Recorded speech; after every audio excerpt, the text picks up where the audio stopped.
दोस्तों, आज हम लोग पढ़ते हैं मनुष्य का अंडाणु। मनुष्य का अंडाणु अर्थात मनुष्य का अंडाणु की संरचना के बारे में डिटेल से आज हम लोग पढ़ते हैं। देखिए, मनुष्य का अंडाणु का मतलब ये हुआ कि फीमेल में अंडाणु का निर्माण होता है। फीमेल में अंडाणु का निर्माण होता है, ठीक है ना। फीमेल में अंडाणु का निर्माण होता है, ये बात याद रखना है आपको। दूसरी बात यह है कि ये एक प्रकार का फीमेल गेमीट है, अर्थात मादा युग्मक है। मादा युग्मक, मादा युग्मक कौन है भाई? अंडाणु है। मादा युग्मक अंडाणु है, याद रखना आप लोगों को, ठीक है। इसका जो निर्माण होता है, इसका जो निर्माण होता है वो ओवरी में होता है, अर्थात अंडाशय में होता है। इसका निर्माण कहाँ होगा? अंडाशय में। इसका निर्माण अंडाशय में होता है, अंडाशय में होता है। ये बात याद रखनी है आप लोगों को, ठीक है। और दूसरी बात यह है कि ये सबसे बड़ी कोशिका होती है। मनुष्य में पाई जाने वाली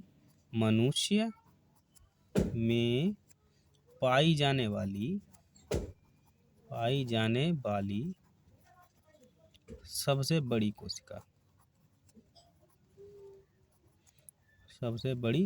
तो मनुष्य में पाई जाने वाली सबसे बड़ी कोशिका कौन है? अंडाणु है। कोशिका अंडाणु होती है, ठीक है ना, ये ध्यान रखना। अब देखिए, इसका जो निर्माण होता है किस प्रकार से होता है। देखिए, मैंने पहले वीडियो में आपको पढ़ाया है मादा जनन तंत्र। तो मादा जनन तंत्र कुछ इस टाइप का होता है, आपने देखा होगा।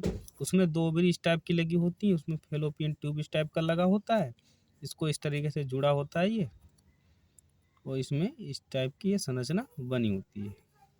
आपने देखी होगी, पढ़ लेना उसको, देख लेना पुराना वीडियो। इसको गर्भाशय बोला जाता है, ये अंडाशय होते हैं, तो ये फैलोपियन ट्यूब होता है। इसको कहते हैं फैलोपियन ट्यूब। ये क्या होता है? ओवरी होती है। ओवरी का मतलब अंडाशय, अंडाशय। तो देखिए, जो अंडाशय है इसी में अंडाणुओं का निर्माण होता है, ठीक है ना। अंडाशय से ही किसका निर्माण होता है? अंडाणुओं का निर्माण होता है। ये 12 वर्ष के बाद, फीमेल में 12 वर्ष के बाद लगभग 45 वर्ष तक ये इस एक रिलीज होता रहता है। इसमें से एक अंडा निकलता है, ठीक है। उसके बाद 28 दिन के बाद इस वाली ओवरी से निकलता है। तो जिससे अंडे निकलते हैं, मतलब अंडे को निर्माण होता है, उस प्रक्रिया को बोलते हैं अंड जनन। तो अंडाणु निर्माण प्रक्रिया को क्या बोलते हैं? अंड जनन। यहाँ पर लिखेंगे अंडाणु निर्माण प्रक्रिया को अंड जनन कहते हैं, समझ गए। अब इसमें से एक अंडा रिलीज होगा, 28 दिन के बाद इनसे रिलीज होगा, तो इस प्रक्रिया को बोला जाता है मेन्स्ट्रुअल साइकिल, अर्थात मासिक चक्र।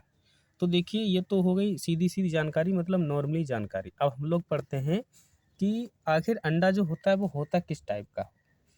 देखिए, जो मादा अंडाणु है, जो मादा युग्मक है, वो सीधी सी बात है गोल होता है। जैसे स्पर्म होता है सीधा सीधा होता है, लेकिन मादा अंडाणु कैसा होता है? गोल होता है, इस टाइप का होता है, गोल, बिल्कुल एकदम गोल होता है। इसमें योक नहीं होता है। योक का मतलब ये होता है, जैसे मुर्गी का अंडा देखा है आपने, अगर उसको उबाल के तोड़े तो बीच में पीला पीला निकलता है, लेकिन मादा युग्मक में जो अंडाणु है उसमें पीला पदार्थ नहीं होता है, अर्थात बीचों बीच में कोई भी योक नहीं होता है, पीला पदार्थ नहीं होता है।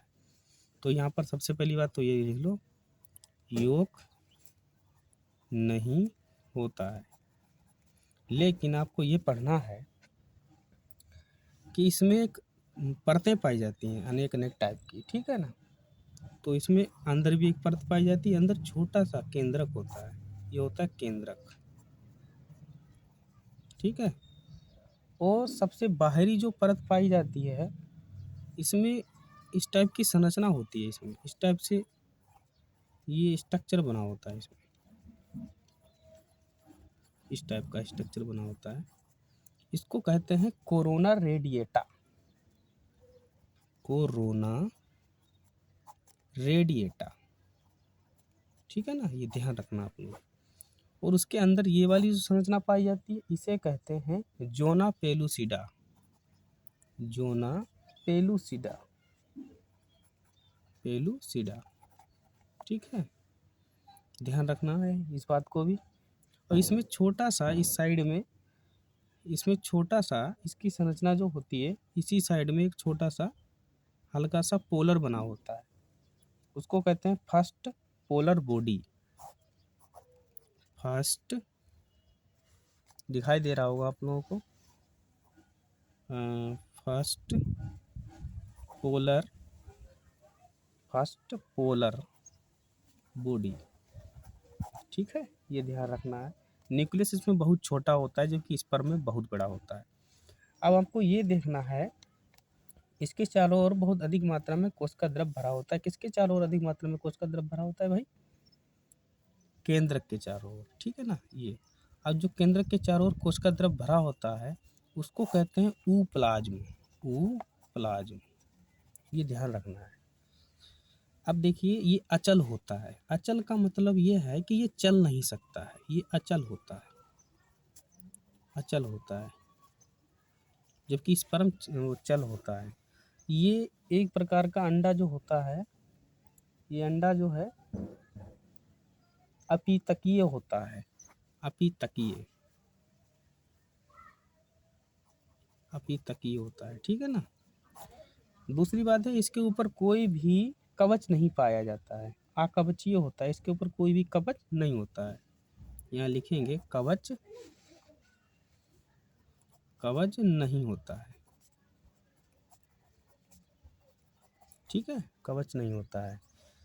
तो ये हो गया अंडाणु, अंडाणु की संरचना। तो सबसे बाहर कौन पाया जाता है? बाहरी परत कोरोना रेडिएटा, उसके अंदर जोना पेलुसिडा, और उसके अंदर छोटा सा क्या होता है भाई? केंद्रक होता है, और केंद्र के चारों ओर क्या भरा होता है? ऊप्लाज्म भरा होता है। इसमें छोटा सा छिद्र बना होता है, फर्स्ट बॉडी पोलर।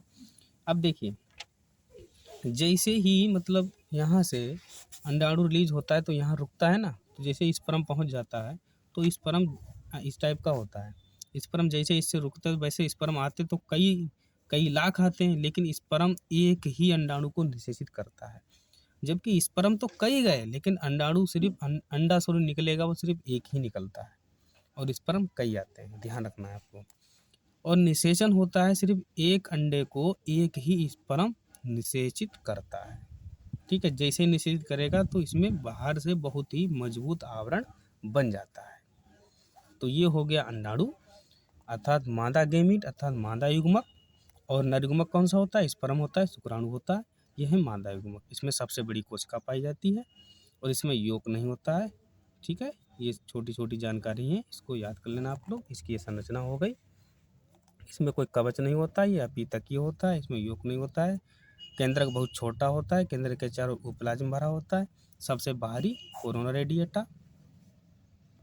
एक बात और आपको याद रखनी है कि इसमें सिर्फ 23 गुणसूत्र पाए जाते हैं। कितने?